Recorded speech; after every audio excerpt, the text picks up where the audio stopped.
guys, welcome back. As promised, we have returned after seeing season 1 of The Mandalorian as a couple to get my husband's take on the first season. So, initial thoughts. Overall, thought it was a really good series. It's very well done. I like the cinematography. It's very high quality stuff. Stunts are good. The portrayal of the characters is also very good. And I'm looking forward to season 2. Alright. Now I'm going to be asking about your favorites. Did you have a favorite character on the show? I really like the Mandalorian, specifically. To be fair, the character of Cara Dune, awesome. Gina Carano played her very, very well. Yeah, I gotta go with the Mandalorian. The way they built the mystique around him until the very last episode of season 1 was very well done. What'd you think of Pedro Pascal's acting and his voice acting for the character? It's good. I think he nailed the character down very well. Cool. All right. So, do you have a favorite episode, or any particular episode that stands out to you that you really enjoyed?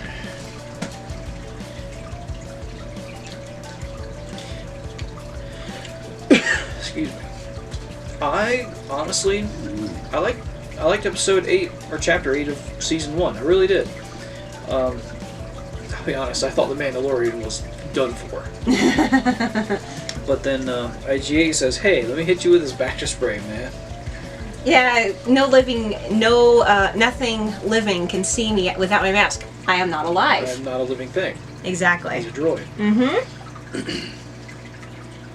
So yeah, it was cool to finally see the Mandalorian's face for the first time. Mm-hmm. It was cool to find out what his real name was. Din Djarin, yeah. Din Djarin. And of course, there's always the Darksaber. Oh my gosh, that moment. That's the moment everybody was talking about at the end of season 1. And now you see why. It's a very, very rare appearance by the Darksaber. You just don't see it very often. Yeah. It was first written about in the Legends books, and then you actually see it in Rebels a couple of times. I think you see it once or twice in Clone Wars, so I'm going to have to show you those episodes. Okay. What did you think of the music? Music was good. Who composed it? Do you remember? I don't remember the dude's name, but I do remember he won an Emmy for at least one episode. There you go. Yeah, this show won a ton of Emmys. Yeah, I mean, it shows what happens when you care about your product and you want to make it succeed. You hire the best people for the jobs. Mm-hmm. Was there a character in the show that you honestly did not like, that just rubbed you the wrong way and you'd be like, ah, that really irked you?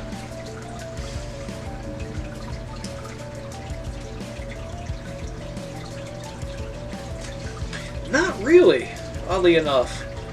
I'm sure there's one in there that I can think of, but overall, it seemed like everybody was where they were supposed to be, and it all blended together really well.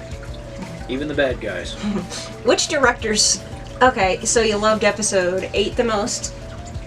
Which director's style did you like the most? I like Deborah Chow's. Oh, yeah. I mean, oh my goodness. I can't wait. I can't wait for the Kenobi series. I mean, if she's that good, couple that with Ewan McGregor's acting ability, all they need is a good writer. Timothy Zahn, if you're out there. Were there any creatures that stood out to you? Honestly, Queel, the Ognot. Ah. I don't know if there's any of those in the first 9 Star Wars movies. Ugnots? Yeah, the There are? Ugnots were the little creatures operating the carbon freezing chamber in episode 5. It's hard to see them, so. Yeah, but still, it's same species.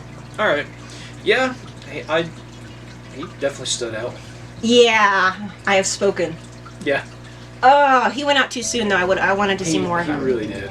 But at least he went out in a heroic way, trying to protect the child. Yeah. Speaking of the child, what did you think of the animatronics for that little dude? Whoever made the animatronic knows what they're doing. He was so realistic. Even It really is. they're talking about on set, even with the little if you can ignore the cables coming out, and 5 or 6 people operating the puppeteering is just like, oh my gosh, it looks so real. It really does. Even the kids from that one episode, the child actors, when they saw it for the first time, like, oh my gosh, it's so cute. So, yeah. All right. So, all that being said, what do you hope to see from season 2?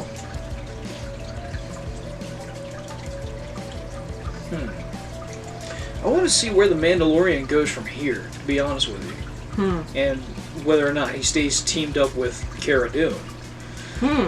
Because they form a really great team. Yeah, they work really well together. And I know it was hinted in Chapter 8 that maybe Cara Dune joins up and becomes a bounty hunter. So maybe the Mandalorian takes her on. I mean, she's already trained as a shock trooper, so she's good with combat. She's deadly. Yeah, she's very good at it. Honestly, I would like to see the two of them as a team. Yeah, me too. They work really well together. Honestly, you mentioned them together, and I'm a hopeless romantic. The way she was acting toward him in episode 8, I honestly think she's got feelings for the guy. Yeah, she definitely cares about him. So it's kind of like, I mean, I know there's, he's mysterious. He won't take off his helmet for anybody, but I'd like to see a little touch of romance in season 2. And I also want to hear the child speak. Eventually. I want to hear Baby Yoda's first words. Is he going to speak backward, or is he going to speak normally, or what? Because he's being raised in a completely different environment. Yeah. It'll be interesting to see what where they go for the second season. Yeah. Speaking of the second season, I think that's about it for... And can you think of anything else? We need to watch the trailer. Yeah. So I guess that's about it for today. My husband's review of Mandalorian Season 1. Thank you so much for watching.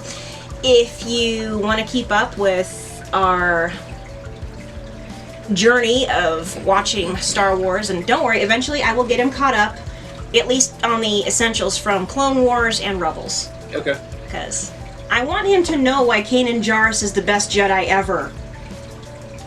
Seriously, he is! That's an off-camera discussion we're gonna have. Okay, so... Alright, that's all for today, guys. Thank you so much for watching. If you want... Oh yeah, I already did the subscription spiel. That's a tongue twister. Subscription spiel. Subscription spiel. Yeah, subscription spiel then. Alright. Anyway, question of the day. What did you get? Oh, yes. Here's a good question of the day. Question of the day.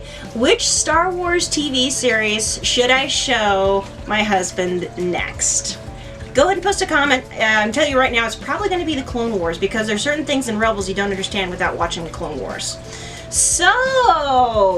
Yeah, we will be watching the Kenobi series when it finally drops. Yes! That's a must. And we definitely be watching the second season of Mandalorian together. Yes. Which I can't wait for.